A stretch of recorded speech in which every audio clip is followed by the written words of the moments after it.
కావాల్సింది 7-8 లక్షలు అంటున్నావు కదా, 7-8 లక్షలు కాదు 10 లక్షలు అరేంజ్ చేస్తాం. ఆ 8 లక్షలు ట్రీట్మెంట్ పెట్టుకోండి. 2 ట్రీట్మెంట్ ఎక్కడైనా చేయాలంటున్నావు కదా, ఎక్కడైనా చేయాలంటున్నావు కదా. ఏది 3.5 లక్షలు 4 లక్షలు 8 లక్షలు. ఆ 8 లక్షలు ఎక్కడైనా ట్రీట్మెంట్ చేసుకోండి. 2 లక్షలు ఎక్స్ట్రా ఇస్తాం, 10 లక్షలు ఇస్తామా. ఆ 10 లక్షలతో ట్రీట్మెంట్ చేసుకొని సక్సెస్ అయ్యి నాకు కనబడచ్చు. దేవుని మొక్కుంటే కూర్చోండి, ట్రీట్మెంట్ చేసుకుంటా. సరేనా?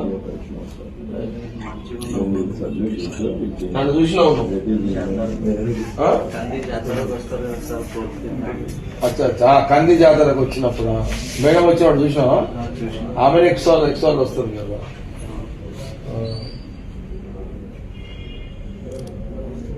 ఆయన గట్టి ఆయన మజా కాదు చూపుకోవడం అంటే. మనకి ఇట్లా అట్లా అనిపిస్తుంది కానీ ఎట్లా మసక కాలు చేతులు కొట్టుకుంటే మనం